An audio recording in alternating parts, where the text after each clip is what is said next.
মানুষের দরবারে যাচ্ছেন, আপনাদের বুকে যদি দম থাকে একটা লক্ষ্মীর ভান্ডার কেটে দেখাবেন, একটা বই কেটে দেখাবেন, আমরা সুদে আসলে হিসাবটা করে নেব। আজকে লক্ষ্মীর ভান্ডার তৃণমূল কংগ্রেসের পৈতৃক সম্পত্তি নয়, তৃণমূল কংগ্রেসের বাবার জমিদারি নয়, এটা আপনার আমার ট্যাক্সের মাধ্যমে গরিব মায়েদের মধ্যে 1000 টাকা করে দেওয়া হয়। এটা কারুর পৈতৃক সম্পত্তি নয়, সরকারি প্রকল্প আমার আপনার প্রত্যেকের গ্রহণ করার অধিকার আছে।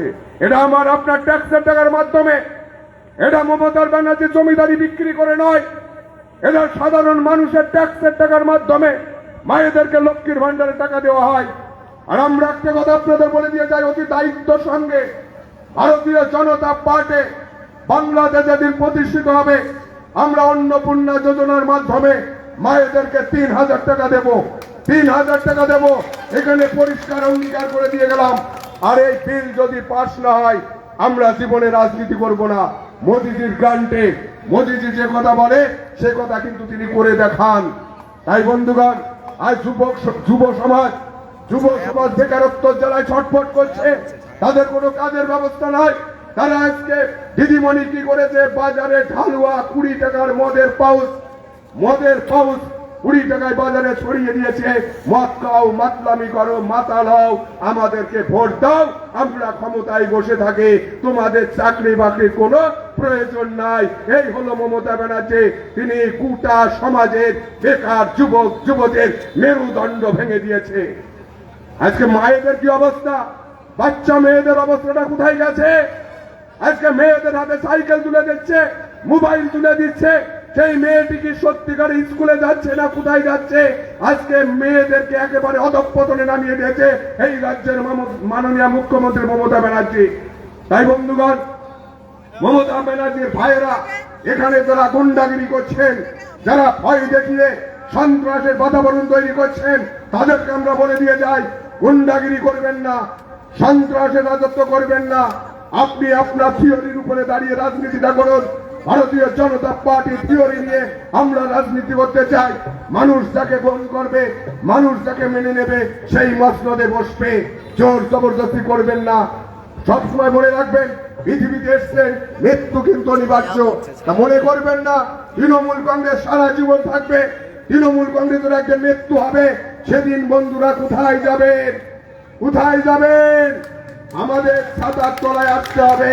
তাই খুব সাবধানে চলাচল করুন, খুব হুঁশিয়ার হয়ে কথাবার্তা বলুন। আমরা কিন্তু ডরাই না, যতই ডরানোর চেষ্টা করুন, আমরা ডরাই না। নেকি তৃণমূল কংগ্রেস একটা সৎ মানুষের কথায় ভয় পাওয়া যায়। সৎ চরিত্রবান একটা মানুষ যদি আপনার কিছু বলে সেটা গায়ে লাগে, কেননা লোকটা সত্য কথা বলেছে। আর চোরেরা কি বললো তাতে কিছু যায় আসে না। গোটা পৃথিবীর লোক জানে পশ্চিম বাংলা, ভারতবর্ষের পশ্চিম বাংলা বলে একটা রাজ্য, সেই রাজ্যে যে দল ক্ষমতায় আছে সেই দলের নেতা মন্ত্রী সব চোর চোর চোর। এদেরকে দেখলে মানুষ ঘৃণা করে, ঘৃণা করে। কি না খেয়েছে বলুন, কি না নিয়েছে বলুন? কয়লা খেয়েছে, বালি খেয়েছে, গরু খেয়েছে, মাটি খেয়েছে, পায়খানা খেয়েছে, চাকরি খেয়েছে, মেয়েদের ইজ্জতটা পর্যন্ত খেয়ে নিয়েছে এই সরকার, কোনো কিছু বাদ রাখেনি। তাই বন্ধুগণ, আপনাদের কাছে একটা অনুরোধ করব, আগামী 13ই মে শপথটা নেবেন।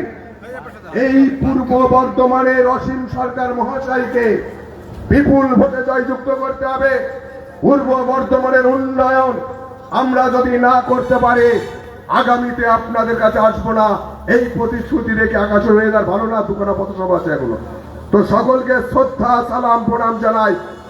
আমার শ্রদ্ধা অসীম দামকে বিপুল ভোটে জয়যুক্ত করে আগামী 13ই মে এবং 4 জুন তাকে পার্লামেন্টে পাঠাবেন, এই কথা বলে আমি আমার সংক্ষিপ্ত বক্তব্য শেষ করছি। জয় হিন্দ, বন্দে মাতারাম, ভারত মাতা কি জয়। এবার আমাদের পূর্ব বর্ধমান জেলার প্রার্থী মহান কবিয়াল অসীম সরকার মহাশয়কে ওনার মূল্যবান বক্তব্য রাখার জন্য অনুরোধ জানাচ্ছি।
হ্যালো হ্যালো,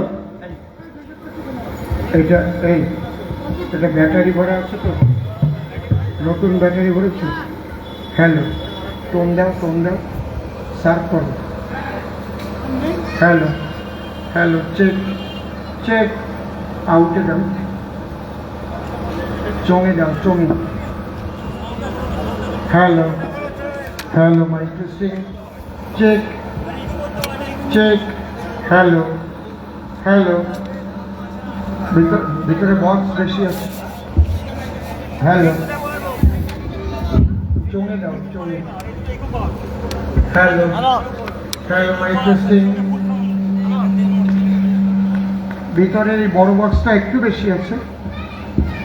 হ্যালো, হ্যাঁ এবার চঙে দাও, সাউন্ডটা চঙে একটু দেয়। চেক, হ্যালো, চেক, চঙে দাও। Hello, check. এই লাইটটা ডিস্টার্ব করছে কেন? Check, hello. জলের ডাইনাটা বেশি আছে, একটু টোন হবে। চেক বাবা, হয়েছে তোমার? Hello, check. একটু রিভাইভ দাও স্লাইড, আর চোঙে একটু সাউন্ড দাও, চোঙে কিছু যাইয়ে। চেক, একটু রিভাইভ দিয়েছো? চেক, বাহ, ঠিক আছে। বলো ভারত মাতা কি, ভারত মাতা কি, ভারত মাতা কি। জয় শ্রীরাম, জয় শ্রীরাম, হরি বল।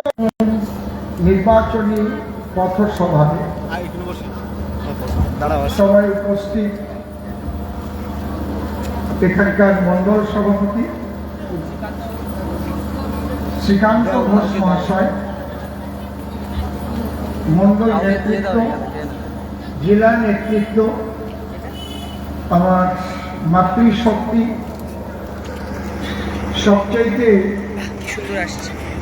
সামনে বসে আছেন বা দাঁড়িয়ে আছেন বা ব্যবসা বাণিজ্যে রত আছেন পথ চলতি মানুষ, আমি সবাইকে আমার আন্তরিক শ্রদ্ধা জ্ঞাপন করছি। এখানে বিশেষ বক্তা ছিলেন পূর্ব বর্ধমান জেলা অল ইন্ডিয়া মতুয়া মহাসংঘের সভাপতি মাননীয় পর্বতবাবু এখানে এসেছিলেন। তিনি আমারটা সবাই চলে গেছেন, আমি তাকে শ্রদ্ধা জ্ঞাপন করি। এই বিধানসভার কনভেনার কল্যাণবাবু ছিলেন,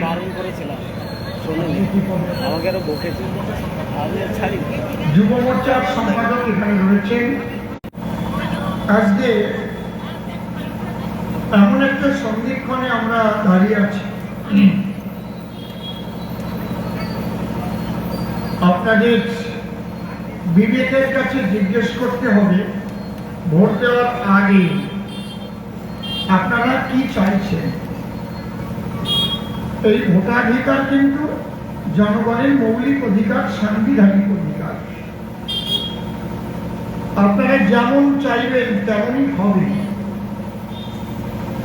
তবে এই ভোটে পশ্চিমবাংলার মুখ্যমন্ত্রী বদল হবে না, নতুন কেউ মুখ্যমন্ত্রীও হবে না। এই ভোটে আপনার অঞ্চলের অঞ্চল প্রধান তৈরি হবে না। এই ভোটে জেলা পরিষদের সদস্য নির্বাচিত হবে না। এই ভোটে পঞ্চায়েত সমিতির সদস্য নির্বাচিত হবে না। এই নির্বাচনে নির্বাচিত হবে সমগ্র ভারতবর্ষ, পৃথিবীর মধ্যে কোন দিকে যাবে ভারতবর্ষে তেমনই একজন প্রধানমন্ত্রী এবং তেমনই ক্ষমতা সম্পন্ন তার মন্ত্রিসভা এই ভোট থেকে কিন্তু তৈরি হয়। এটা যাদের বিবেক দিয়ে আগে ভাববেন যে 500 টাকা পেতাম দিয়ে দিলাম চোরা ফুলে, ওইসব না। আপনাকে ভাবতে হবে চীন আক্রমণ করলে ভারত সেই চীনের আক্রমণ থেকে ভারতকে রক্ষা করতে পারবে কে? পাকিস্তান। পাকিস্তান যদি আক্রমণ করে, সেই পাকিস্তানের আক্রমণাত্মক আগ্রাসী মনোভাবকে রুখে দেওয়ার মতো, সার্জিক্যাল স্ট্রাইক করার মতো ক্ষমতা কার আছে? আপনাকে চিন্তা করতে হবে। কাশ্মীরে সৈন্যরা যখন হেঁটে যেত, সেনারা তাদের পাথর ছোড়া হতো।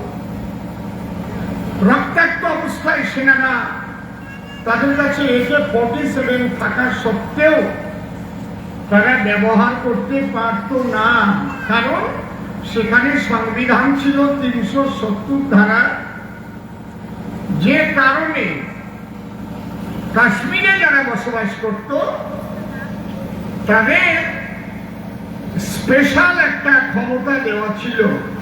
সে কি? ওখানে ভারতীয় পতাকা উড়বে না, তাদের নিজস্ব পতাকা ছিল। ভারতের সংবিধান চলবে না, তাদের আলাদা সংবিধান ছিল। ভারতের কোন রাজ্য থেকে কেউ গিয়ে কাশ্মীরের জমি কিনতে পারবে না, ওরাই ভোগ করবে। যত চালের দাম বাড়ুক না কেন বাইরে, 50 টাকা 100 টাকা হোক, ওরা 2 টাকা কেজি চাল পাবে। এমন একটা কায়দা করে রেখেছিলেন, সেই 370 ধারা, এটাকে রদ করার মতো 75 বছরের মধ্যে কারো ক্ষমতা হয় নাই। সেই 370 ধারাকে তুলে কাশ্মীরকে আজ ভারতের মধ্যে এনে ভারতের পতাকা উড়িয়ে ভারতের সংবিধান কাশ্মীরে আজ চালু করেছে কে? সেই মানুষটিকে। এবার তাকে আপনার ভোট দিতে হবে। সে কে? মমতা ব্যানার্জি। এই জায়গায় এই আঞ্চলিক দলের ক্ষমতা কি? ওই লালু প্রসাদ, মমতা ব্যানার্জি, তারপরে বাপ বেটার দল কি জানো উত্তরপ্রদেশে? বাপ বেটা জাত মুলায়ম সিং। ওদের সিংহের দ্বারাই কোনো কাজ হয় না। 550 বৎসরে জিয়ে রাখা, যে রামের জন্মভূমিকে উদ্ধার করা, সেই রাম মন্দির তৈরি করা, কত বড় বড় কাজ এগুলো, কি সহজ ব্যাপার নাকি? নাকি এর আগে তো কতজন প্রধানমন্ত্রী হয়েছে, কত মন্ত্রিসভা হয়েছে, ওই কারো তো ক্ষমতা হয় নাই। 370 ধারা তুলে দেওয়ার কারো তো ক্ষমতা হয় নাই। রাম মন্দির করার কারো তো ক্ষমতা হয় নাই। আমার মুসলিম ভাইদের ঘরের মায়েদের 3 তালাক, তালাক তালাক তালাক, আর ঘরের বিবি পালাক, এটা হয় নাকি কখনো? মায়েদের 3 বার তালাক বললেই চলে যেতে হবে, আর সেই স্বামীর ঘরে আসতে হলে অন্য আরেকজনের সঙ্গে বিয়ে বসে 3 মাস ঘর করে সংসার করে তারপরে আগের স্বামীর কাছে আসতে হবে। এই মানা যায়? তাহলে এই 3 তালাক তুলে দেওয়ার মতো ক্ষমতা আর কারো ভারতবর্ষে হয় নাই, একমাত্র নরেন্দ্র দামোদর দাস মোদী ছাড়া। কারে ভোট দেবেন আপনারা ভেবে দেখেন। সারা বিশ্ব কিন্তু জেনে গেছে যে ভারতের প্রধানমন্ত্রী আবার কে হচ্ছে। ভারতের প্রধানমন্ত্রী আবার কে হচ্ছে? জোরে বলেন, কে হচ্ছে? ওরা ভোট চাইতে এলে একটু জিজ্ঞেস করবেন আপনার জোড়াফুলে প্রধানমন্ত্রী কে হবে? আপনাদের প্রধানমন্ত্রী কে হবে? ও তৃণমূলের দাদারা দিদিরা, আপনাদের প্রধানমন্ত্রী কে হবে? ও কংগ্রেসের দাদারা, আপনাদের প্রধানমন্ত্রী কে হবে? এটা তো প্রধানমন্ত্রী হবে আর ভারত এবং ভারতের অর্থনৈতিক কাঠামো থেকে আরম্ভ করে ভারতের প্রতিরক্ষা দপ্তরকে শক্তিশালী করা থেকে আরম্ভ করে ভারতের সুখ সমৃদ্ধিকে বাড়িয়ে তোলা থেকে আরম্ভ করে ভারতের এই গরিবী দূরীকরণ থেকে আরম্ভ করে কারা করতে পারবে এই কাজগুলো সেটা বলেন। সেই প্রধানমন্ত্রী আপনাদের কে? এইসব আলোচনা যখন করতে যাবেন না, একটু বিবেকের কাছে দেখবেন তৃণমূল কোথায় পড়ে আছে। এই জায়গাটার নাম কি? দেবীপুর বেলতলা, তাই তো? আচ্ছা, এখান থেকে আপনি দেবীপুর মোড়ে যদি যান, যদি বলে বাড়ি কোথায়, বলবেন দেবীপুর বেলতলা। এখান থেকে যদি কলকাতা যান, যদি কেউ জিজ্ঞেস করে বাড়ি কোথায়, কি বলবেন? মেমারি। এখান থেকে যদি আপনি উত্তরপ্রদেশে যান, তাহলে বাড়ি কোথায়, কি বলবেন? মেমারি না দেবীপুর বেলতলা? ওয়েস্ট বেঙ্গল থেকে এসে আপনি এখান থেকে যদি আমেরিকায় যান, যদি জিজ্ঞেস করে বাড়ি কোথায়, ভারত, আই এম ইন্ডিয়ান। এখান থেকে যদি আপনি চন্দ্রলোকে চলে যান, চন্দ্রে চলে গেলেন, কিংবা মঙ্গল গ্রহে চলে গেলেন, যদি বলে আপনার বাড়ি কোথায়, তাহলে কি বলবেন? পৃথিবী থেকে এসেছি আমি। বোঝা যাচ্ছে কি? ঠিক এইরকমই ব্যাপারটা। তৃণমূল হচ্ছে একটা আঞ্চলিক দল, দেবীপুর বেলতলার দল। যত উপরে যাবেন ওর পরিচয় নাই, সারা ভারতে নাই। বুঝেছেন কি বলছি? ওটা দেবীপুর বেলতলার আঞ্চলিক দল, অর্থাৎ শুধু পশ্চিম বাংলা আর ভারতের কোন রাজ্যে কিন্তু তাদের কোনো প্রভাব নাই। তাই ভারতবর্ষের শুধু প্রভাব না, সারা পৃথিবীতে প্রভাব ফেলেছে কে? নরেন্দ্র দামোদর দাস মোদীজি। আজকে যদি পদ্ম ফুলে আপনারা ভোট দেন, মূলত আমার মোদীজিকে প্রধানমন্ত্রী হওয়াকে সমর্থন করা হবে। আর যদি পদ্ম ফুলে ভোট না দিয়ে জোড়া ফুলে ভোট দেন, তাহলে শাহজাহান বাহিনীকে সমর্থন করা হবে, গরু চোরদের সমর্থন করা হবে, চাল চোরদের সমর্থন করা হবে, ধর্ষকদের সমর্থন করা হবে। কি করবেন এবার আপনারা বুঝে দেখেন, আমি কিছু করব না। তোমরা খালি টাকাইছে সব জায়গায় দিয়ে, দেওয়ালে দেওয়ালে লক্ষ্মীর ভান্ডার দিচ্ছে। বেলতলার পার্টি লক্ষ্মীর ভান্ডার দিয়ে জগতের কি করলেন হয়? ভালো, ওটা মায়েদের কিছু কিছু পায়, সেটা ভালো, খারাপ না। তো ওতে ভারতবর্ষে কি হলো? চীন আক্রমণ করেছে, লক্ষ্মীর ভোট নিয়ে যাও এবার চীনের সামনে। আমরা লক্ষ্মীর ভান্ডার পাই, আমরা লক্ষ্মীর ভান্ডার পাই। পাকিস্তান আক্রমণ করেছে, এবার তোমার লক্ষ্মীর ভান্ডারে কি হবে? কি বোঝেন না কি কই? হ্যাঁ, মা বোনদের যে শাহজাহান বাহিনী বেছে বেছে নিয়ে ধর্ষণ করলো, সে সময় লক্ষ্মীর ভান্ডার কোন জায়গায় ছিল? নাকি তোমরা কন্ট্যাক্ট করে নিয়েছো মায়েদের যে তোমাদের লক্ষ্মীর ভান্ডার দেই, এই জন্য শাহজাহানরা যা করবে তার বিরুদ্ধে তোমাদের কোনো কথা নেই, এই না কি? না, ব্যাপারটা কি? আমি ছোট্ট একটা গান গাই, গুড়ি গুড়ি বৃষ্টি পড়ছে। হারমোনিয়ামটা বেশি আছে, হারমোনিয়ামটা বেশি আছে বলেছি, ঠিক কর। হ্যাঁ হ্যাঁ হ্যাঁ,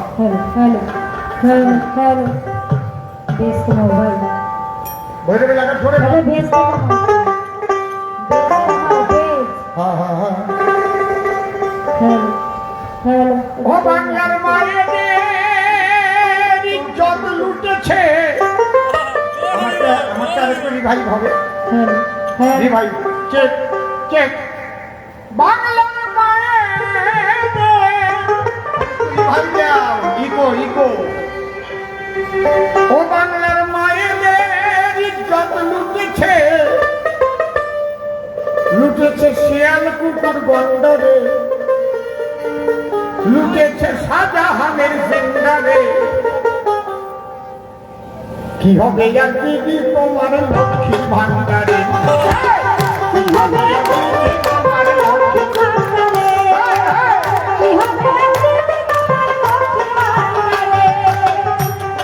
লক্ষ্মীরাই যদি ধর্ষিত হয়, লক্ষ্মীরাই যদি ধর্ষিত হয়, এই লক্ষ্মীর ভান্ডার দিয়ে লাগবে। মা মাটি মানুষ শব্দটাকেই মাটি করে দেবে।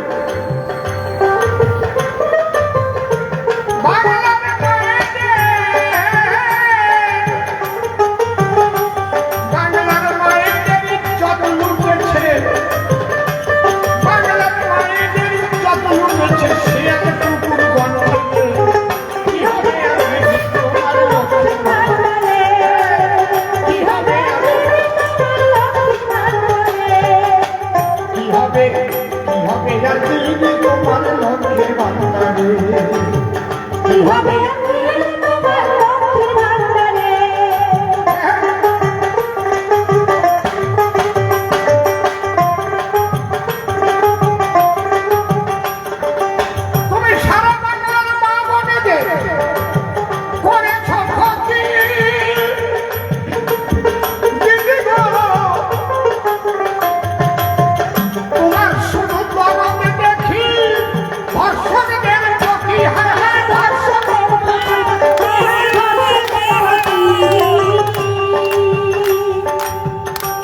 শাহজাহানকে যখন আশকারা দেওয়া হবে, আরো 1000 শাহজাহান তৈরি, আর কড়া হাতে যদি একটা শাহজাহানকে সাজা দেওয়া যায়, তাহলে আবার শাহজাহান তৈরি হওয়ার আশঙ্কা থাকে না। আমি পয়েন্ট ছাড়া কথা বলি না, রাজনীতি করতে এসেছি বলে মিথ্যা কথা বলবো না একটাও। যখন মা বোনেরা ঝাঁটা, ছোট ছোট বাজা ঝাঁটা লাঠি নিয়ে, বেহালাটা কোথায় গেল? বেহালা তো কিচ্ছু নেই, বেহালায় মাইক নেই। বেহালায় মাইক নেই? বাহ, সুন্দর বেহালা বাজাটা তো। হ্যাঁ, বাহ, ছোট। যখন প্রথম দিন সন্দেশখালীর মায়েরা ঝাঁটা লাঠি নিয়ে বের হতো, তার পরের দিন কি মুখ্যমন্ত্রী যেতে পারতেন না? ও মা, তোমাদের কি হয়েছে বলো মা? তোমরাও নারী, আমিও নারী, আমি বাংলার মুখ্যমন্ত্রী, পুলিশ মন্ত্রী। আমি যদি তোমাদের ইজ্জত রক্ষা করতে না পারি, তাহলে কেমন মুখ্যমন্ত্রী হয়ে আমার লাভ কি? ওই দিনই ওদের আন্দোলন বন্ধ হতো, মায়েদের কোলে করে নিয়ে ইন্ডোরে মিটিং করত। বলো মা, ওদের কাছ থেকে সব কথা শুনতে পারত? বল, আরো মায়েকে ডেকে নিব, তদন্ত করতে পারত যে এই মায়েরা বিজেপির সাপোর্টার,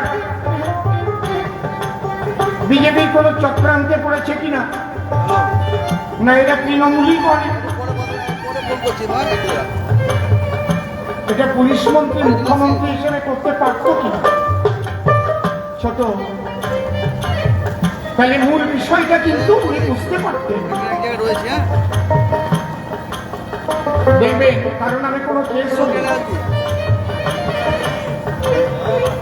পুলিশ কিন্তু, পুলিশের উচিত যে কেসগুলোকে 7 বছরের নিচেই তাদের ডেকে নিয়ে জিজ্ঞাসাবাদ করার সময় চোখ মুখ দেখেই কিন্তু বোঝা যায় এ কি মিথ্যা কেস করেছে না সত্যি কেস করেছে।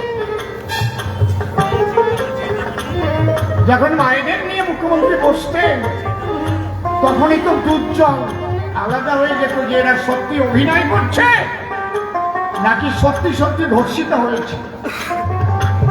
আমি একজন কবি, বাংলার কবি বাবা, আমি পেশাদারি ওই চোর রাজনীতিবিদ না, কবিগান আমার পেশা, কবিগান গেয়ে বেঁচে থাকি। এই জন্য আমি যত কথা বলবো মানবিক কথা বলবো। আমি দেখিয়ে যাব যে মুখ্যমন্ত্রীর নামটা মমতা, কিন্তু ওনার মতো নির্মমতা তারকা রাক্ষসিয়ার জন্মগ্রহণ করে। আমি দেখিয়ে যাব তৃণমূল যারা করেন এখনো। আমার কথাগুলো একটু শোনেন, আমার কথার মধ্যে যদি ফিলোসফি না থাকে, আমার কথার মধ্যে যদি যুক্তি না থাকে, আপনি বলবেন, আমি বন্ধ করে দেব। উচিত ছিল কি? একদিনেই তো আন্দোলন শেষ হতো। মায়েদের কাছে শোনার পরে যদি দেখতো মুখ্যমন্ত্রী সত্যি সত্যি ঘটনা ঘটেছে, তাহলে উনি মিটিং এর পরে বলতে পারতেন প্রেস করে, আমি মায়েদের কাছে যা শুনলাম অত্যন্ত ভিন্ন ঘটনা, অত্যন্ত জঘন্য ঘটনা ঘটেছে সন্দেশখালী। কোন দল ঘটিয়েছে, কে ঘটিয়েছে বড় কথা নয়। আমি চাইব 3 দিনের মধ্যে দোষীরা গ্রেপ্তার হোক, আইনের আওতায় এনে বিচার করে তাদের এমন কঠিন সাজা দেওয়া হোক, কেউ যেন জীবনে এমন ঘটনা ঘটাতে বলতে পারতেন কিনা। আমি মা বলে প্রণাম করতাম, মা। উনি তার বিরুদ্ধ কাজ করেন। ছোট, ওনার দলের মুখপাত্র যেটা বলবেন জানবো উনিই বলছেন। আমি অল ইন্ডিয়া বক্তব্য মহাসংঘের মুখপাত্র, আমি যেটা বলবো সেটা তো আমার ঠাকুর মশাইয়ের কথা, সংগঠনের কথা। ওনার দলের মুখপাত্ররা বলতে লাগলে এটা বিজেপির চক্রান্ত, বাইরে থেকে ভাড়া করে নিয়ে এসেছে। এখনো যেটা ফেক ভিডিও করে শাক দিয়ে মাছ ভাজতে চাইছে, এটা যে ফেক ভিডিও হয়। আমার কাছে, আমি যখন টিকিট পেলাম, একটা সংস্থা এসেছিল আমার কাছে, বেশ টাকা চেয়েছিল, বড় অ্যামাউন্টে। বলছিল, অসীমবাবু, আমরা এই কাজটা করি, আপনি কোথাও কোনো ভুল কথা বলে বসলেন, আপনার পার্টি কোনো ভুল কাজ করে বসলো, ওইগুলোকে আমরা কায়দা করে মানুষের মগজ ঘোলাই দেবার জন্য এমনভাবে মিডিয়া প্রচার চালাবো, সুন্দর সুন্দর করে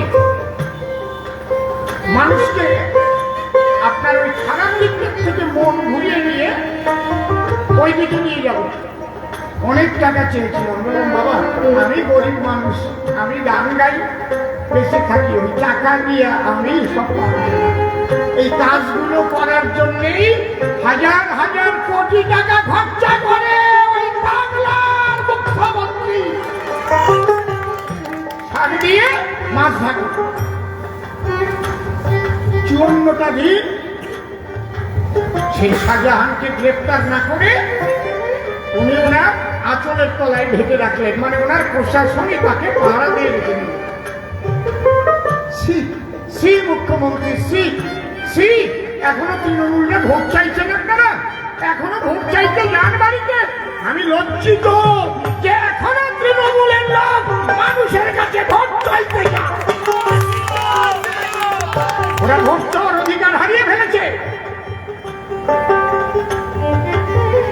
সবচাইতে বড় কথা, যে মায়েরা ওখানে ধর্ষিত হয়েছে, প্রত্যেক মায়েরা SC ST সম্প্রদায়ের, প্রত্যেক মায়েরা অত্যন্ত দীন ও দরিদ্র। যখন বলা হয়েছিল যে ওদের ভাড়া করে আনা হয়েছে নিষিদ্ধ পল্লী থেকে, ওরা ওখানকার অধিবাসী না, ওরা ভোটার কার্ড, আধার কার্ড, রেশন কার্ড নিয়ে রাস্তায় দাঁড়িয়ে মুখ ঢেকে বলেছিল মিডিয়ার সামনে, দেখুন আমরাই সন্দেশখালীর অধিবাসী, আমরা বাইরের থেকে আসিনি, আমাদের শাহজাহান অত্যাচার করেছে। এই দেখুন, সেই মুখ্যমন্ত্রী তারপরেও ফেক ভিডিও বানাচ্ছেন টাকা দিয়ে মানুষের মগজ ঘোরাই দেওয়ার জন্য। আপনাকে ধিক্কার জানাবার আমার ভাষা নেই। গদির এত লোক, কদিন বাঁচবেন আপনি? একটা মানুষ যখন তার মৃত্যু, আমি কথা বলছি এখান থেকে বাইরে নাও যেতে পারি, হার্ট অ্যাটাক করে এখানে মৃত্যু হতে পারে। What is the most important time? Most important time is now. এখনই, প্রতিটা মুহূর্ত মানুষকে সৎ পথে চলার কথা বলে, আর শুধু গদির নেশায়।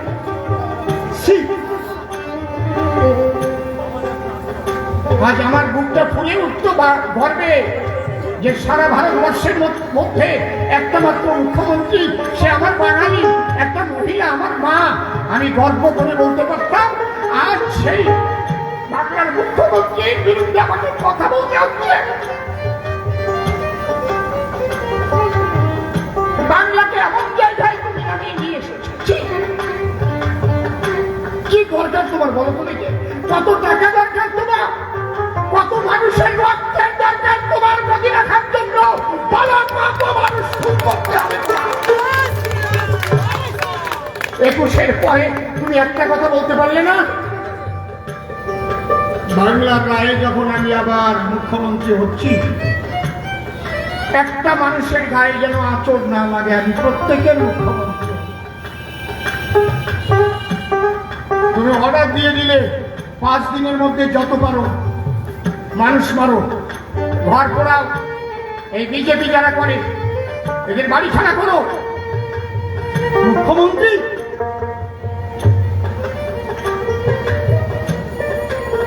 বিজেপি যেদিন ক্ষমতায় আসবে দেখবে সেদিন অসীম সরকার কি বলে। যখনই ক্ষমতায় আসবে অসীম সরকার তখনই বলবে একদম বাংলার যে দল করুক না কেন, আমার ভারতীয় জনতা পার্টির কোন সমর্থক যেন কারো গায়ে হাত না দেয়। আরো যে তোমাদের মেরেছে, যে তোমাদের ঘর ছাড়া করেছে, তুমি যাদের মুখে আঁকড়ে ধরো, দেখাও যে মানুষকে ভালোবাসা দিতে হয়। গদি চাইছো তুমি, গদি, রক্তের নদী বইয়ে দিয়ে তুমি গদি চাইছো। ওই বাংলার বাইরে তো একটাও খুন হয় না, ঘটনা সেখানে হয়। এখানে কেন খুন হবে? কেন হবে? তোমার প্রত্যেকটা কথার মধ্যে ইঙ্গিত থাকে রামনবমীতে যেন দাঙ্গা না হয়। তার মানে তুমি দাঙ্গা বাঁধাতে বলছো। যখন যখন বাংলায় এসে যায় ভোট, ইচ্ছায় হোক আর অনিচ্ছায় হোক, তোমার লাগে চোখ, হায় হায় তোমার লাগে চোখ, হায় হায় তোমার লাগে চোখ। আমি কি ভাই কিছু বলছিলাম না? বিবেককে সবাই বিশ্বাস করে।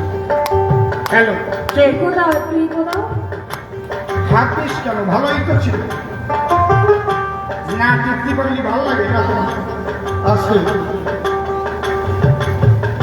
আপনার বাড়ি গিয়ে ভাববেন এরা ভোট পাওয়ার উপযুক্ত কিনা।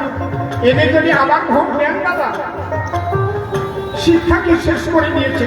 এদের শিক্ষামন্ত্রী, শিক্ষা দপ্তর সব জেলে। আজ পর্যন্ত হয়েছে নাকি এই ভারতবর্ষের কোন রাজ্যে হয়েছে শিক্ষামন্ত্রী, শিক্ষা দপ্তর সব জেলে ঢুকেছে? খাদ্যমন্ত্রী গেছে, রেশন চুরি করেছে। ওনার মেসো কেসো, মেসো মাছ বিক্রি করে খেত, সেখান মেয়ে নিয়ে এখন জেল খাচ্ছে তিহার জেল। কি সুন্দর দেওয়ালে একবারে লক্ষ্মীর ভান্ডারের গড় আছে। আমি লজ্জায় পাচ্ছি না, এরা কারা? লক্ষ্মীর ভান্ডার রাখো, তার পাশে আঁকতে পারো না? যে অনুব্রত মেয়ে নিয়ে, বড় মেয়ে নিয়ে এখন ওজন কমিয়ে 1 কুইন্টাল 20 কেজির থেকে 65 কেজিতে আসছে। অনুব্রত কান্তিতে জেলে, তা বোধা কেন?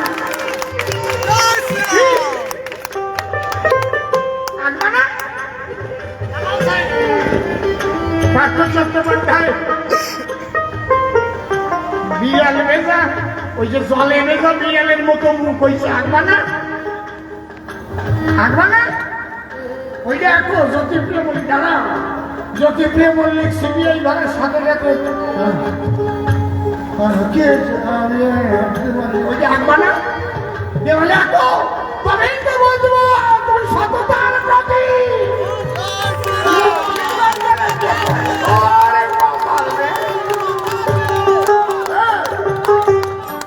সব জায়গায় দেওয়ালে খালি ভয় আছে। সেই জায়গায় আমরা পয়সা ফেলতাম, বাবা চাইলে না টাকা দিত, চাইলে না টাকার দল না,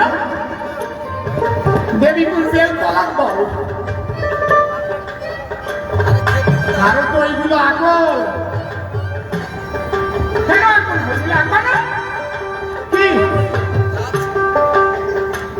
টাকা খেয়ে খেয়ে মোটা মোটা পেট,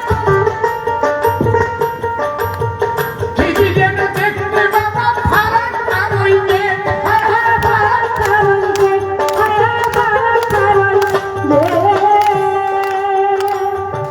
বাংলার মায়েদের যত লুটেছে, এ আমি সহ্য করতে পারি না। হিন্দু নারীদের বেছে বেছে যুবতী রেখে রেখে পিঠে বানাবার নাম করে নিয়ে নিয়ে তাদের ধর্ষণ করেছে পালাক্রমে। আর একে ঢাকার জন্য মুখ্যমন্ত্রী আমি সব ছেড়ে দিতাম। যে টাকা পয়সার লোক থাকে, চুরি করে, হ্যান করে, ত্যান করে, ঘুষ খেয়েছে, এটা কি একে সমর্থন করলো কেন মুখ্যমন্ত্রী? একে কেন সমর্থন করে 54 দিন গ্রেফতার করতে দিল না? তার জবাব চাই। তারপরে যখন হাইকোর্ট থেকে বলল 7 দিনের মধ্যে গ্রেফতার করতে হবে, আমি কিছু করে ধরে নিয়ে আসি। আবার বলে আমরাই তো গ্রেফতার করিলাম, তার মানে আমরাই তো ওকে কোলের মধ্যে রাখিলাম। বলদ বুঝাও নাকি নাকি? আর ওই ঘটাকে কেন লক্ষ্মীর ভান্ডারের ঘট, কি সুন্দর এটা আমি নাই। আমি খারাপ কথা বলতেছি নাকি নাকি? আপনারা কি বলেন? আমার কথার জবাব দেওয়ার মতো ক্ষমতার তৃণমূলের একজনের আছে ইলেকশন তো মাইক ছেড়ে দেবো আমি। আমার এবার 4 পাস। আরে তোমরা 4 পাস, 4 পাস।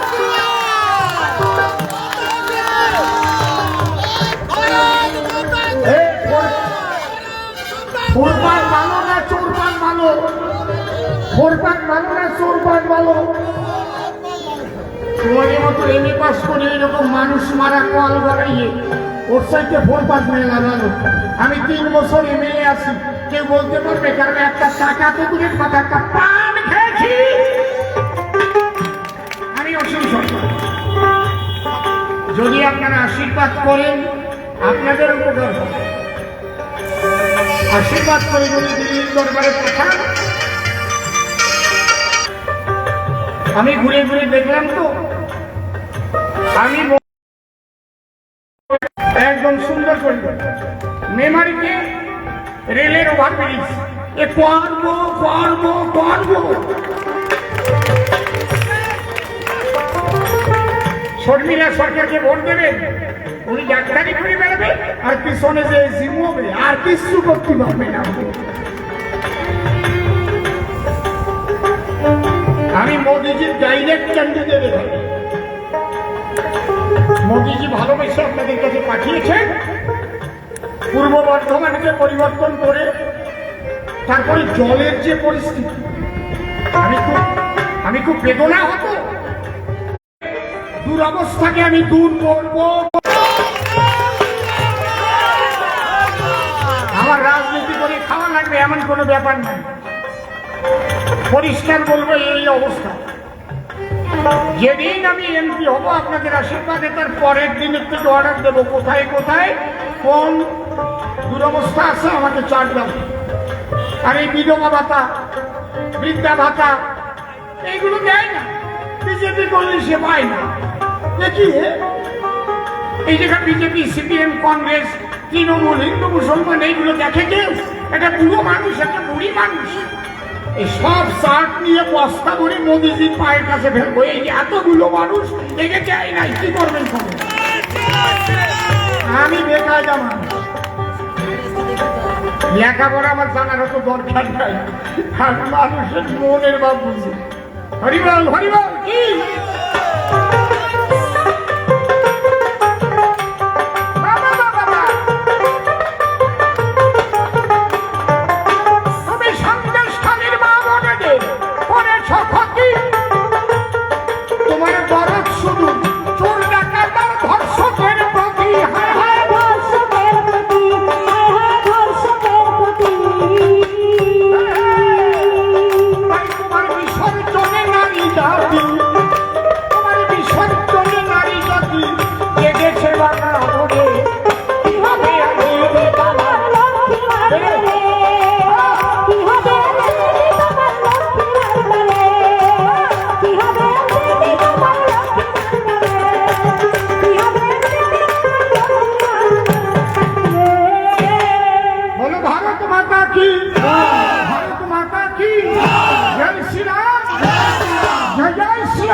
যেতে হবে।